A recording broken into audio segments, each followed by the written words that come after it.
अस्सलाम वालेकुम, welcome to game set match. I hope आप लोग खैरियत से होंगे और अच्छे से अपना ख्याल रख रहे होंगे। Another day another show and again a lot to discuss today because आज जो है वो ऐलान हो गया है, जो 2 स्क्वाड्स ऐलान होना था वर्सेस अफगानिस्तान जो टूर करना है हमने उसका, एंड साथ ही साथ एशिया कप का। सो यस, स्क्वाड के हवाले से डिस्कशन होगी।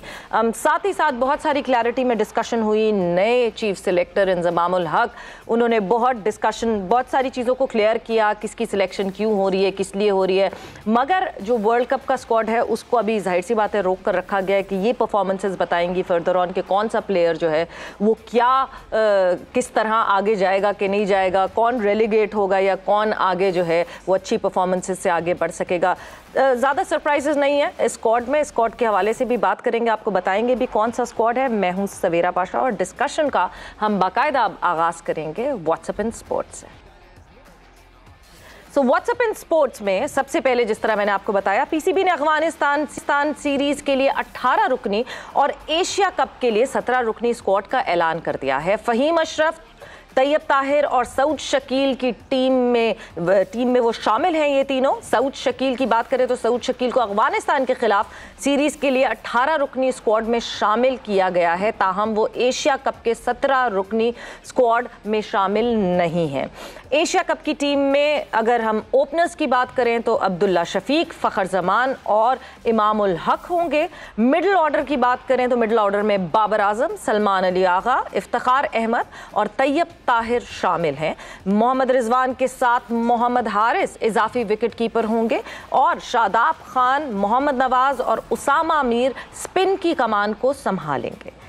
पेस की बात करें तो पेस ऑलराउंडर्स में फ़हीम अशरफ और मोहम्मद वसीम जूनियर शामिल and Shaheen Shah Afridi, Haris Rauf, Naseem Shah fast bowling को लीड करेंगे। ये वो स्क्वाड है जो कि जिसमें बहुत सारे एक्सपेक्टेड यही नाम थे और स्पेकुलेशंस पहले से हो रही थी that Usama Mir can make to the list, और वो आपको सामने दिखे हैं। सऊद शकील जो कि एशिया कप के लिए सिलेक्ट नहीं हुए हैं मगर उनकी परफॉर्मेंसेस जो है वो ज़रूर देखी जाएंगी वर्सेस अफगानिस्तान।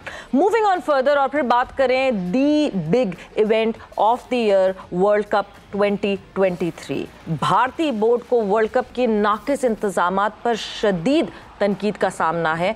सब बहुत शिद्दत से इंतज़ार कर रहे थे कि ये सिक्योरिटी मसाइल की सबब की वजह से ये जो रीस्केड्यूल है ये इतना डिले हो रहा है, आ नहीं रहा है। इवेंचुअली ये रीस्केड्यूल सामने आ गया है और उस रीस्केड्यूल में अब जो आईसीसी ने नया जो स्केड्यूल जारी किया है उसमें पाकिस्तान और श्रीलंका का मैच जो कि 12 अक्टूबर को खेला जाने वाला था वो 12 अक्टूबर के बजाय 10 अक्टूबर को होगा। Pakistan versus Bharat the big टाकरा जो कि अहमदाबाद में मैच होना है वो 15 के बजाय 14 अक्टूबर को अब स्केड्यूल होगा।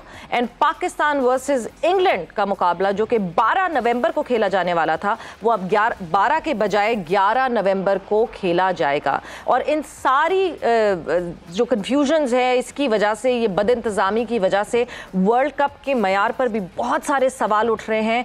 एंड पाकिस्तान क्रिकेट बोर्ड समेत दीगर बोर्ड्स और ब्रॉडकास्टर्स का जो है वो शदीद मुश्किलात का सामना है बिकॉज अभी तक कुछ अरेंजमेंट नहीं कर सके हैं और अब तो मुश्किल से 2 माह बाकी हैं। मूविंग ऑन फर्दर और एशियन हॉकी चैंपियंस ट्रॉफी की बात करें तो एशियन हॉकी चैंपियंस ट्रॉफी में आज होगा रिवायती पाकिस्तान और भारत का आमना सामना। सेमीफाइनल में जाने के लिए कौमी टीम को भारत के खिलाफ लाजमी फतह दरकार है। कौमी टीम ने इवेंट में 4 मैचेस खेले, सिर्फ 1 में कामयाबी हासिल की, 1 में शिकस्त और 2 मैचेस जो हैं वो ड्रॉ किए। पाक भारत मैच पाकिस्तानी वक्त के मुताबिक रात 8 बजे शुरू होगा। This is it from WhatsApp in sports. और जहां हमने आपको अपडेट किया अबाउट द स्क्वाड, जहां स्क्वाड की बात हो रही थी वहां एक डिबेट और थी कि नहीं जी क्या अब आप वापस देखेंगे कि सरफराज अहमद जो है वो बैकअप विकेट कीपर आ जाएंगे वनडेज़ में भी, बट ऐसा नहीं हुआ। काफ़ी क्लैरिटी दिखी, अगर मैं सिलेक्शन कमेटी की बात करूँ या चीफ सिलेक्टर की बात करूँ, काफ़ी क्लैरिटी दिखी उनके सारे इन डिसीजंस में। उन्होंने हर डिसीजन को बैक किया और हर डिसीजंस की कोई ना कोई रीजनिंग जो है वो सामने रखी और मुझे ये लगता है कि अब सरफराज अहमद को जो है वो लॉन्गर फॉर्मेट के लिए सिलेक्शन कमेटी ने सोच के रखा हुआ है। ये टीम जो है ये तकरीबन 12:30 बजे पहले इस स्क्वाड का ऐलान होना था, मगर ताख़ीर होती चली गई। ताख़ीर की वजह तो लॉजिस्टिक इश्यूज़ बताए गए हैं, बट साथ ही साथ जो ख़बरें पाकिस्तान क्रिकेट बोर्ड से आ रही थी वो ये थी कि बहुत एक डिटेल्ड डिस्कशन जो है वो जारी थी। Obviously the selection committee was connected with each other और वो डिस्कशन हो रही थी, किस पे बहस हुई, किस पे बहस नहीं हुई। फ़खर ज़मान का नाम जो है वो बहुत एक स्ट्रॉन्ग रिकमेंडेशन थी कि फ़खर ज़मान का नाम जो है वो रोटेट कर रहा था, मगर आपको इस फास्ट बॉलिंग लाइनअप में जो है वो फ़खर ज़मान नज़र नहीं आ रहे हैं। हारिस रऊफ़, नसीम शाह और शाहीन शाह आफरीदी आपको जो है यहाँ एक्शन में दिखेंगे। सो अब तक जी अपडेट्स यही हैं इस टीम के हवाले से, but we will just welcome our expert and as soon as हमारे एक्सपर्ट ज्वाइन इन करेंगे तो हम उस हवाले से ज़रूर बात करेंगे। बट अच्छी चीज़ ये है कि जो प्लेयर्स इस वक्त LPL खेल रहे हैं वो वहीं रहेंगे, वहीं श्रीलंका की ही वापस नहीं आएंगे और श्रीलंका में ही रहेंगे। बाकी जो प्लेयर्स जो यहाँ मौजूद हैं उनका एक शॉर्ट टर्म कैंप ज़रूर लगाया जाएगा और उस शॉर्ट टर्म कैंप में जो है वो फिर प्रैक्टिस सेशंस जाहिर सी बातें होंगे, getting ready for the series versus Afghanistan. और जो प्लेयर्स अभी LPL में खेल रहे हैं, बाबर आजम हैं और वो वहाँ पे सारा अपनी वो कहते हैं ना एक्लेमेटाइज होने की हम बात करते हैं, तो वो प्रॉपरली एक्लेमेटाइज हुए हुए होंगे। सो विच इज़ वेल इनफ कि केमिस्ट्री तो इन लड़कों की इतने सालों से ये साथ खेल रहे हैं तो केमिस्ट्री तो बिल्टअप हुई भी है, तो मेरा नहीं ख्याल कि उस पर कोई बहुत बड़ा इशू होगा। बट मूविंग ऑन फर्दर, और हमारे जो आज के एक्सपर्ट हैं उनको हम शामिल करेंगे अपने शो में। तो हमारे साथ मौजूद हैं पाकिस्तान के former test cricketer Shoaib Mohammad साहब। अस्सलाम वालेकुम and welcome to the show. जी वालेकुम। तो शुएब साहब सबसे पहले तो ये बताएं कि आपने कुछ नज़र पड़ गई है आपकी टीम पे इस वक्त जो स्क्वाड अनाउंस हुआ है ना, आप सेटिस्फाइड हैं उससे? हाँ, ये थोड़ा बहुत पता चला है बिल्कुल, इसलिए कि अब नई सिलेक्शन कमेटी है और ये वो प्लेयर्स हैं जो रिसेंट पास्ट में उन्होंने अच्छी परफॉर्मेंसेस भी दी, तो it wasn't so difficult to pick these players. या बट शुएब साहब, अब जब चेंजेस, जाहिर सी बात है, अभी मैं पिछले 2-3 महीने की बात करूं तो पाकिस्तान क्रिकेट बोर्ड में एक म्यूजिकल चेयर्स चलती रही है। एक चेयरमैन से दूसरे चेयरमैन, ये चेयरमैन भी नहीं, मैनेजमेंट कमेटी के हेड्स तब्दील होते गए हैं। और जाहिर सी बात है पाकिस्तान क्रिकेट बोर्ड की लेवल ऑफ सीरियसनेस को डाउटफुली देखना शुरू कर दिया बाहर की दुनिया ने इसी वजह से, बिकॉज इतनी चेंजेस हो रही थी। बट अब जब से अभी ज़का अशरफ साहब आए हैं, जाहिर सी बात है इलेक्शंस का इंतजार ज़रूर किया जाएगा, अभी भी मैनेजमेंट कमेटी के ही हेड हैं वो। आपको लगता है कि over the period of time हमें इन चीज़ों को बहुत स्टेबलाइज करना पड़ेगा? डोमेस्टिक जो है वो it's right at the corner, मगर उसकी क्लैरिटी नहीं है अभी तक सामने। नहीं तो मेरा ये चीज पॉसिबल नहीं है पाकिस्तान में, इसलिए कि यहाँ पॉलिटिकल सीन के ऊपर ये सारे चेंजेस बेसिकली हुआ करते हैं rather than the performances itself. तो जिसकी वजह से वो चेंजेस जब भी आएंगे ऊपर टॉप टियर के अंदर, कंट्री के अंदर, तो उसका रिफ्लेक्शन पीसीबी, इसे कि पीसीबी को अपनी वैसे कहने के लिए तो अलग एंटिटी जरूर है, लेकिन जो ड्राइविंग फोर्स है वो it comes right from the top, और जिसकी वजह से ये चेंजेस हमें देखने में आते हैं। और फिर होता ये है कि बीइंग पाकिस्तानी, वो जी पिछले वाले के ये फेवरेट प्लेयर्स थे तो उन प्लेयरों को हटा दिया जाता है और अपने फेवरेट को लाने की कोशिश की जाती है। तो that's the way it works and that's the way it goes basically। ये तो बिल्कुल है कि पास्ट जो भी जिस भी मैनेजमेंट ने कुछ भी किया हुआ होता है वो सब गलत हो जाता है, और जो नई मैनेजमेंट आती है वो फिर पूरा ओवरहॉलिंग अपने तरीके से करती है। और उस ओवरहॉलिंग का मुझे लगता है थोड़ा सा जो है ना आपको वो चीज़ें दिख रही हैं। आज जो टीम भी सिलेक्ट हुई, जो पिछली मैनेजमेंट थी, उन्होंने अचानक से शान मसूद को वाइस कैप्टन करार दे दिया था, एंड अब जो है शान मसूद आपको टीम में नहीं दिख रहा। आपको लगता है कि बहुत ज़्यादा ट्रिकल डाउन इफेक्ट जो है वो टीम पे भी होता है, जो कि नहीं होना चाहिए? नहीं, Shan Masood one such player के उसकी परफॉर्मेंसेस T20 और वनडेज वगैरह, वो देखिए एक प्लेयर का चक्कर ये है कि वो किस तरह से वो स्ट्राइक कर रहा है, बॉल के ऊपर कैसे गिर रहा है, उसका बॉडी लैंग्वेज क्या है, और वो ये तमाम चीजें जरूर देखनी चाहिए rather than anything else. Performances तो देखिए अप एंड डाउन होती रहती हैं, उसमें कभी 10 रन किसी के ज्यादा होंगे या 20 रन किसी के कम होंगे, तो उससे प्लेयर कम या ज्यादा नहीं हो जाते।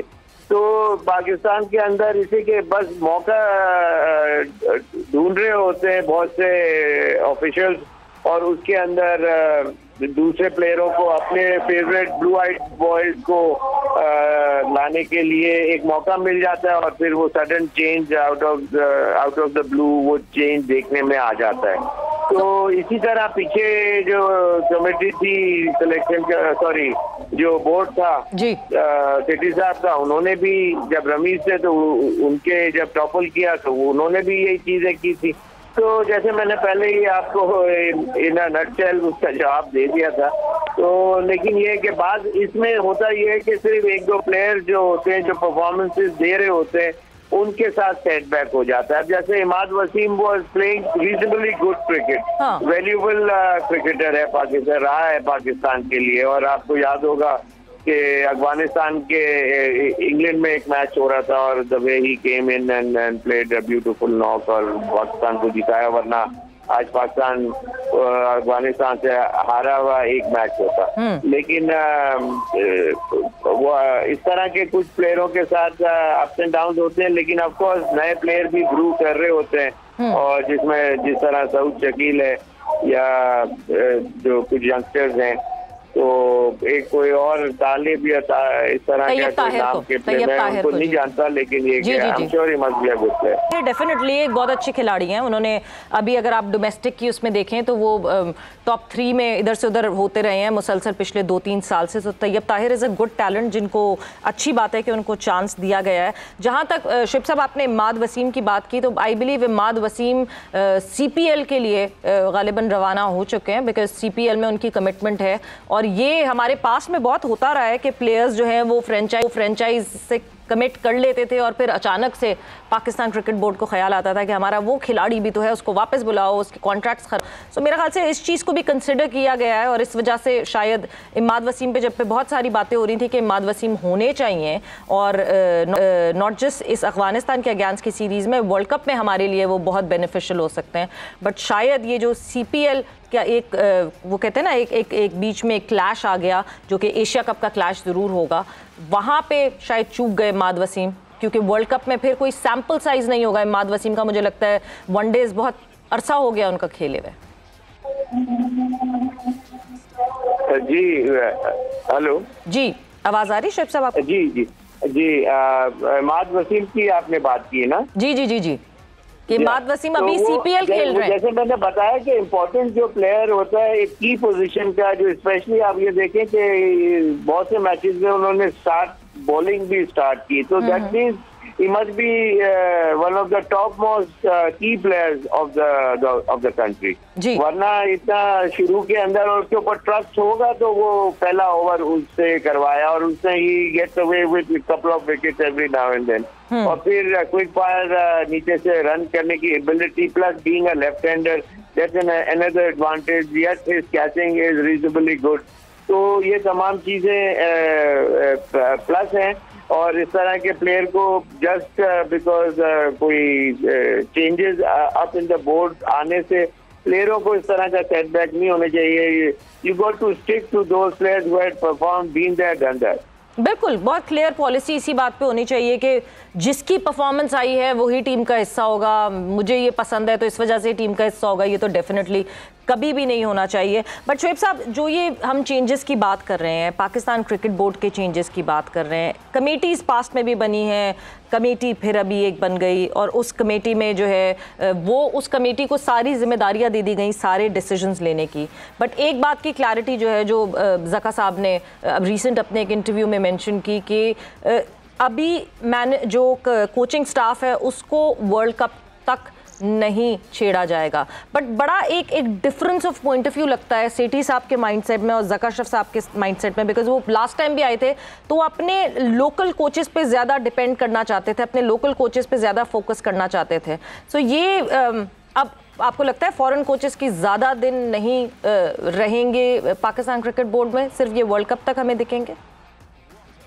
देखिए, एक तो ये तो करेक्ट डिसीजन है कि इसी के जस्ट राउंड द कॉर्नर है वर्ल्ड कप का भी टाइम और एशिया कप का भी, तो उसके अंदर इस तरह के सडन चेंजेस तो बिल्कुल जका साहब ने बहुत अच्छा डिसीजन लिया। लेकिन ये आप देखें कि दुनिया में कितने प्लेयर्स हैं कि जो अगर किसी को बुलाते भी हैं, दावत भी देते हैं, कोई अगर वहाँ का साइंटिफिक वे ऑफ लर्निंग वो साथ लेके आ रहे होते हैं, तो दैट मीन्स कि वो आपको एक दफा मतलब ये तो वही बात हो गई कि जी आपको क्लास 5 की क्लासेस 5 साल लगातार दी जा रही हैं, तो that means you are not learning properly. और वो चीज तो एक दफा जिस तरह बच्चों को नहीं कहते once told should be enough, तो आपको अगर वो समझ आ गई है तो naturally that is under your belt, वो सारी नॉलेज तो आ गई है, तो वो आप अपने लोकल जो कोचेज या यहाँ के जो है। लेकिन होता क्या है सवेरा, बात ये है कि जो चीज आप ड्यूरिंग गेम ऑफ प्ले 5, 10 साल 15 साल खेल के जो सीख रहे होते हैं, ये किताब वाली क्रिकेट की कुछ सर्टेन चीजें जरूर अच्छी बता देते हैं, लेकिन वो आप उसको ग्रैस्प कर लें और उसको इन्फ्यूज कर लें अपने प्लान ऑफ एक्शन के अंदर। तो इस तरह से पाकिस्तान के पैसे भी बचते हैं और अपने प्लेयरों के ऊपर ट्रस्ट भी आपका वो रहता है, और इन रिटर्न आप पीसीबी उनको कुछ देने के लिए तैयार होना चाहिए उसूलन। सारे गोरों को अगर बुला के आप अगर क्रिकेट अगर इस तरह, तो हमारे अगर कितने साल मतलब 25 कितने साल हो गए, आप ये देखें लॉसन की मिसाल मैं अभी दे देता हूँ कि उसको कोई दूसरा तो कोई कंट्री नहीं ले रहा, Pakistan being one of the top nation cricketing country जी ऐसे प्लेयर को बुला रहे हैं जो दुनिया में कोई किसी को नहीं बुला रहा। तो इस तरह के बहुत से और दूसरे इंस्टेंसेस हैं। तो मतलब ये समझना चाहिए कि अपने प्लेयरों को ऊपर ज्यादा ट्रस्ट होना चाहिए, बिकॉज उन्होंने यहाँ क्रिकेट खेल के बड़े हुए हैं और दुनिया में नाम कमाया। Which does not come easy, it does not come overnight. तो जाहिर सी बात है कुछ किया होगा तो नाम किया ना। नहीं, बिल्कुल बिल्कुल, ये तो इसमें कोई दो राय नहीं है। जो हमारे लेजेंड्स हैं उनकी एक अपनी जो है वो अपनी रेप्यूटेशन और अपनी एक स्टैंडिंग है, मगर एक चीज़ जो कि over the period of time observe की गई है, आई माइट बी रॉन्ग और लोगों ने जिन्होंने ऑब्जर्व किया दे माइट बी रॉन्ग, कि जब भी हमारा कोई बड़ा नाम, हमारा कोई लेजेंड प्लेयर कोच बन के आया है, तो सबसे ज़्यादा जो लड़कों ने कंप्लेन की है वो यही की है कि वो अपने ऑरा से बाहर नहीं निकले, वो उसी में रहे कि मैं ये था, मैंने ये किया था। अब के करंट टाइम में ये लड़के स्टार्स हैं, ये लड़के वो हीरोज हैं, they are the current lot that is representing Pakistan. उससे उनकी कोई डिसरिस्पेक्ट नहीं है, मगर वो एक प्लेयर से कोचिंग उसमें अब फेज में आ गए हैं। शायद ये एक और हिंड्रेंस है जिसकी वजह से जब भी हम एक लोकल कोच की बात करते हैं, जब भी हम एक पाकिस्तानी कोच की बात करते हैं, ये इशू सामने आता है। बात ये फैक्ट है, इसमें कोई शक नहीं है, लेकिन देखिए अपने कंफर्ट जोन से ये तो बेसिकली आप कंफर्ट जोन से बाहर निकलना नहीं चाहते। जैसे कि गोरे ने आपको 9 to 5 ही कोई चीज बतानी है और उसके बाद एक उनका एक लेजर टाइम होता है, रिलैक्सेशन का टाइम होता है और उसके they don't come in between. After hours में इतना ज्यादा उनका इन्फ्लुएंस नहीं होता। वेयर एज पाकिस्तानी कोच होगा तो उसको जहाँ भी मौका मिलेगा, चाहे वो रात के 10 बजे हो या शाम के 7 बजे हो, वो आके अपना इनपुट देने की बात दफा कोशिश करता है और वो चीजें अपनी जगह जरूर है, लेकिन ये कि it's all for the betterment of the game and for the country basically. तो वो प्लेयर्स चाहते हैं कि हमारा इन्फ्लुएंस ऊपर रहे, ज्यादा पावरफुल हम रहे rather than the coach itself. Pakistani जो कोच होगा उसका बड़ा ही नाम होगा और वो अपना नाम से ट्रेन करने की बात कोशिश तो नहीं करता, लेकिन सामने वाले जो करंट प्लेयर्स हैं वो ये फील करते हैं और वो मेंटली रिलैक्स होने के लिए कंफर्ट जोन से बाहर नहीं निकलना चाहते, अपने उस बाउंड्री में कंफर्ट जोन में रहना पसंद करते हैं, इसलिए जाते जाते एक लोगों को जल्दी से एक सवाल का जवाब मैं चाहूंगी, वक्त का मुकाबला सख्त। शोएब साहब, क्या एक्सपेक्ट किया जाए? पाकिस्तान की परफॉर्मेंस, स्क्वाड आपके सामने आ गया है, Asia cup is right at the corner, हम क्या एक्सपेक्ट करें? सब कह रहे हैं जी पाक भारत 2 मुकाबले तो होंगे, क्या पाक भारत तीसरा मुकाबला भी हमें देखने को मिलेगा फाइनल्स? नहीं, पाकिस्तान टीम इस वक्त ओवरऑल लेटली देखें, जब से ये टेस्ट सीरीज जिस तरह बाबर और सरफराज ने यहाँ कराची में सेंचुरी करके पूरा टेस्ट मैच बचाया, तो वो बेसिकली मेरे ख्याल ऑस्ट्रेलियन सीरीज थी वो। तो वो इस तरह टेस्ट क्रिकेट के अंदर जिस तरह टीम के अंदर कॉन्फिडेंस बढ़ा, वो रिफ्लेक्शन डेफिनेटली देखने में आया आपके T20s में भी और ODIs में भी। बिल्कुल लेटली पाकिस्तान टीम की ओवरऑल टीम बहुत अच्छा कर रही है और सिर्फ बाबर के ऊपर रिवॉल्व अराउंड नहीं कर रही team. That is another plus point for Pakistan. ये सबसे अच्छी बात है। दैट मींस के they have joined together, gelled well, और उस तरह एक्सपेक्टेशन अब पाकिस्तान टीम से ज्यादा बेहतर हो गई है। बिल्कुल, this is the most important thing कि Pakistan team as a unit दिख रही है और एज ए यूनिट परफॉर्मेंस कर रही है। एक सिंगल किसी प्लेयर पे जो है वो सारी रिलायंस नहीं है। थैंक यू शोएब साहब, बहुत बहुत शुक्रिया आपके टाइम का। एंड जिस तरह अभी हमने आपको बताया कि स्क्वाड का ऐलान हो चुका है, स्क्वाड जो कि अफगानिस्तान के अगेंस्ट सीरीज खेलेगा एंड देन एशिया कप में भी वही स्क्वाड होगा। 18 रुकनी स्क्वाड का ऐलान हुआ है जो कि अफगानिस्तान सीरीज के लिए, और फिर 17 रुकनी उसी में से वो स्क्वाड है जो एशिया कप में फीचर करेगा। वक्त एक ब्रेक का हुआ है, ब्रेक पर जा रहे हैं और ब्रेक से वापस आएंगे। सो पाकिस्तान वर्सेस भारत हॉकी का मुकाबला होना है आज, उसके हवाले से डिस्कशन करेंगे। जैसे कि आज होने वाला है वो मुकाबला फिर से पाकिस्तान वर्सेस भारत होंगे आमने सामने। पाकिस्तान स्टैंडर्ड टाइम के हिसाब से 8 बजे ये हॉकी का मुकाबला शुरू होगा एंड पाकिस्तान के लिए जीतना बहुत ज़रूरी, वरना पाकिस्तान सेमीफाइनल की सारी होप्स ख़त्म हो जाएंगी। बिल्कुल, पाकिस्तान अगर जीतेगा तो पाकिस्तान सेमीफाइनल में जो है वो रसाई कर सकेगा। और इसी के हवाले से कि पाकिस्तान टीम की कैसी अभी तक परफॉर्मेंस रही इस इवेंट में और हम क्या एक्सपेक्ट करेंगे आज के मैच के हवाले से, हमारे साथ हमारे गेस्ट मौजूद हैं। He is the former Pakistan hockey player and he was the former assistant coach of Pakistan junior team, जिस पाकिस्तान जूनियर टीम ने बहुत अच्छी कारकर्दगी दिखाई थी। अदनान जाकिर साहब हमारे साथ मौजूद हैं। अस्सलाम वालेकुम and welcome to the show Adnan. Thank you Aamsha, thank you for having मी।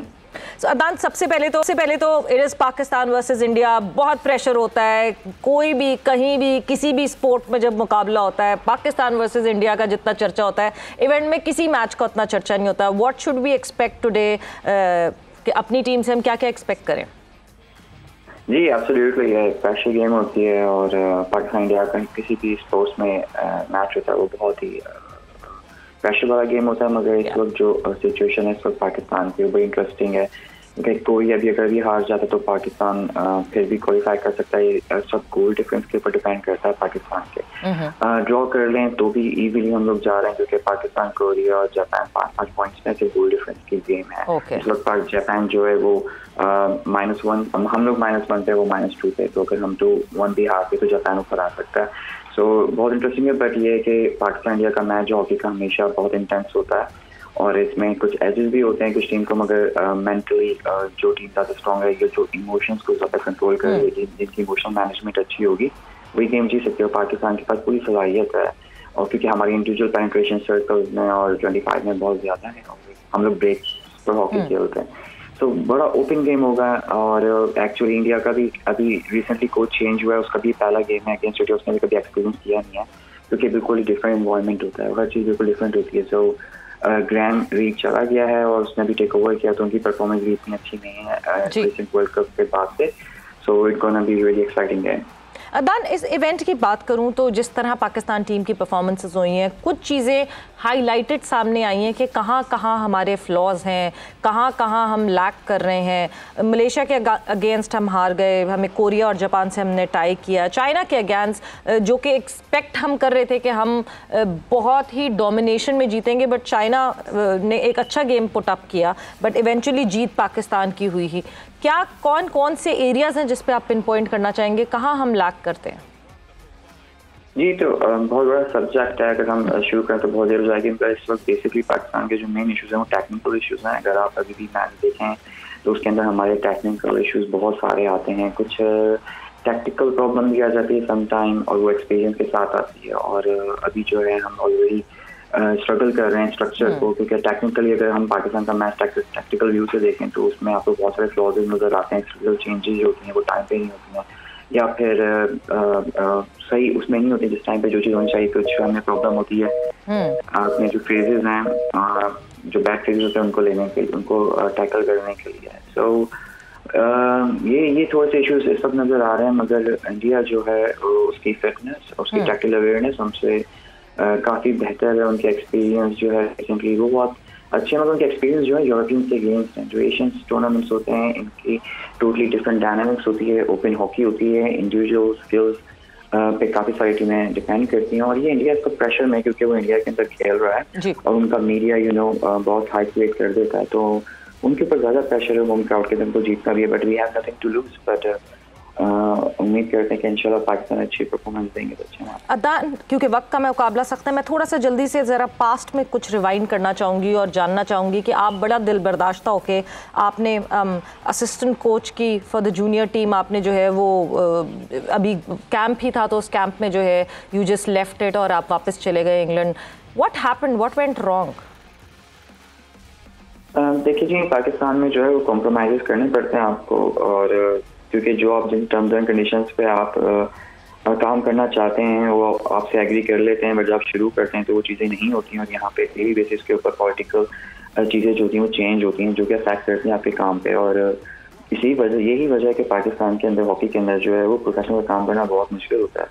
सो कुछ ये ऐसे ही कुछ प्रॉब्लम्स थी, कुछ डिसाइडेड थी वो हो नहीं रही थी, और बहुत सारे लोगों की इंटरवेंस होती। देखें अभी भी पाकिस्तान टीम के 6 कोचेज हैं ऑन पेपर जो हैं, वो 6 कोचेज एक टीम के साथ, पाकिस्तान वाली टीम है तो 6 कोचेज गई है। अब आप 6 कोचेज में जो कि एक पेज पे भी नहीं होते हैं, बहुत प्रॉब्लम वाली चीज। जी, इसमें फिर बच्चे कंफ्यूज होते हैं, कि आप उनको एक लाइन दे रहे हैं जी, इतना ज्यादा होना नहीं चाहिए। अब हर दफा नए कोचेज, नए मैनेजमेंट इतनी चेंज कर देते हैं, तो और उस पर सिलेक्शन कमेटी होती है, फिर सिलेक्शन कमेटी की इनपुट होती है, आप ट्रेन 7 हफ्ते आप ट्रेन करें, सिलेक्शन कमेटी आके अपने डिसीजन ले लेती है, फिर उसमें बहुत सारे लोग इंटरवीन करते हैं आपके, क्योंकि मुझे तो समझ नहीं आता कि हम लोग ये सिलेक्शन कमेटी वाला सिस्टम कब चेंज करेंगे। जो टीम गई इन्होंने इसमें से सीनियर लड़के निकाल दिए हैं, कुछ जिनको लेके जाना चाहिए था। बहुत सारे फ्लॉज हैं जब उसके ऊपर मैंने देखा कि ये चीज़ें आई एम नॉट एंजॉइंग, और मैं डिलीवर नहीं कर पाऊंगा इस तरह के एनवायरनमेंट में जहाँ आपको 10 लोगों के फोन आते हैं, उनकी बात को आपको सुनना पड़ता है, रिस्पेक्ट आपको देनी है, मगर अगर आपके बॉस जो आपको हायर कर रहे हैं वो करेंगे तो इसका काम नहीं होता। बट अदनान, वो कॉम्प्रोमाइजेज मेजरली सिलेक्शन में आते थे कि कौन सा लड़का खेलेगा कौन सा नहीं, या फिर स्ट्रैटेजीज पे भी मतलब इतनी माइक्रो मैनेजमेंट हो रही थी? देखिए उसमें बिल्कुल इंटरेस्ट हो जाती है अगर आप ट्रेनिंग करा रहे हैं, तो आप प्रोसेस होता है उससे चल रहे होते हैं। कुछ लोग आते हैं वो बोलना शुरू कर देते हैं आपने ये चीज़ नहीं की, ये चीज़ें ठीक नहीं है, देखो ये ऐसे करें, देखो ये वैसे करें। वो है, अब आपका काम है, आपने आपको एक जॉब दी दी है, ठीक है, आप जॉब करें, इट डजंट मीन दैट कि यू इंटरफेरेंस इन एवरीथिंग। फिर सिलेक्शन तो जी वो सिलेक्शन कमेटी के हाथ में होती है, वो तो सिलेक्टर बॉदर भी नहीं करते आपसे बात करना, वो तो आते हैं और they don't care about you actually. वो वापस अपनी टीम लाते हैं, बनाते हैं, और वो पहले से बना के बैठ जाते हैं। वो जो ट्रायल थे तो टोटली ड्रामा थे, वो सब मैंने चीज़ें देखी। मैंने कहा यार ना ही हमसे पूछ रहे हैं और ये अपनी मर्जी से लड़के जो हैं वो इन एंड आउट कर रहे हैं। सो इस तरह तो नहीं, वो जो हमने प्रिपेयर किए बच्चे वो आप छोड़ रहे हैं, जो बेंच थी हमारी स्ट्रेंथ थी। और यही वो हम लोग इंडिया से हारे इसलिए 2-1 क्योंकि हमारी जो प्लेइंग 11 थे वो बर्न आउट हो गए थे, क्योंकि वो इतना लॉन्ग इवेंट खेलते जा रहे थे और हम बेंच को यूज ही नहीं कर रहे थे क्योंकि उन्हें इतनी एबिलिटीज थी नहीं, और या वो प्रिपेयर नहीं थे सही तरह, और वो इसी वजह से हम 2-1 इतना क्लोज जाके आ जाए। अगर वो चीज़ें ना होती तो we can win the tournament. बिल्कुल, और मतलब द परफॉर्मेंस वाज कमेंडेबल जिस तरह परफॉर्मेंस आई हमारी पाकिस्तान जूनियर टीम की, बट वही बात है कि हमें और ज़्यादा मेरे ख्याल से ऑनेस्टी से आगे बढ़ना पड़ेगा और बड़ी ऑनेस्टी से सिलेक्शन करनी पड़ेगी। बट एक चीज़ अदनान, मैं एक और चीज़ बहुत आपसे क्लैरिटी में पूछना चाहूँगी, अभी भी इस टूर्नामेंट में जो हम डिफरेंस दूसरी टीम्स का अपनी टीम से देख रहे हैं, आपको लगता है कि एक फॉरेन कोच हमारी ये डिफरेंसेस को चेंज कर सकेगा?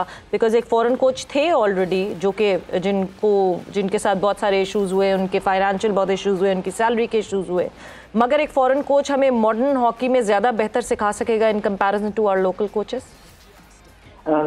देखें एक लैंग्वेज का कल्चर का तो इशू होता है, but the problem is that कि वो भी स्ट्रगल किया है। वो जो टीम चाहता था, हमने उसको वो टीम की सिलेक्शन कमेटी आगे थे, जो उसके साथ कोचेज अपॉइंट किए गए अयाज भाई वगैरह, वो उसके अगेंस्ट है। आप इतना मैसेज पॉइंट है ये कि आपकी जो कोचिंग टीम है वो ये आपके अगेंस्ट है। वही लड़कों से आपके अगेंस्ट बात कर रही है। वो कह रहा है कि हमने हाफ कोर्ट खेलना है, मगर आपके अंदर कोचेज कह रहे हैं नहीं नहीं आपने फुल कोर्ट खेलना है। यू नो एक वॉर चल रही होती है, एक ओल्ड वॉर, और समटाइम काफी ओपन भी हो जाती है। तो आप किसी को भी ले आए यहाँ पर, जब तक हमारा एक सिस्टम नहीं बनेगा, जब तक प्रोफेशनल लोग नहीं आएंगे, उस वक्त तक ये चीजें होती हैं। क्योंकि हम लोग, क्योंकि फेडरेशन जो है पॉलिटिकल ढांचे के ऊपर खड़ी है कि आपको वोट मिलेंगे तो आप प्रेसिडेंट सेक्रेटरी बनेंगे, तो उस चक्कर के अंदर आपने सबको अकोमोडेट करना होता है। इसी अपॉइंटमेंट्स जो होती है हमारी, वो सारी पॉलिटिकल बेस होती है कि ये इस ग्रुप का है या ये इस रीजन का है, इस रीजन से हमें सपोर्ट है तो हमको इसको डालना पड़ेगा।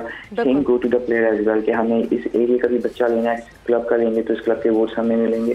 तो हमें बेसिकली जो है ना रिफॉर्म करनी है अपने पूरे सिस्टम के अंदर, ताकि जो है वो एक क्लियरिटी आए, एक सिंगल हॉकी सिस्टम हो जिसके तहत जो है वो काम हो, और उसके कोचिंग की अपॉइंटमेंट भी उसी हिसाब से हो। ऐसा ना हो कि आए दिन आप नया कोच बना देते हैं। शहनाज भाई एक हफ्ते जाने से पहले आपने अनाउंस कर दिया हेड कोच है, जबकि रेहान और सकलैन काम कर रहे थे, लेट देम डू, मगर आपने जो एंड को डाल दिया, उन्होंने फिर आके अपनी जो है वो कोचिंग स्टार्ट कर दी डिफरेंट वे में। तो इस तरह बिल्कुल ये चेंजेस जो हैं ये कंफ्यूज करते हैं। मैं बिल्कुल इस पे अग्री करती हूँ कि ये कंफ्यूजन बहुत सारी होती है। बट अदनान, जाते जाते any message for the team, they would be facing India a big pressure game, कोई मैसेज आप देना चाहेंगे टीम पाकिस्तान को?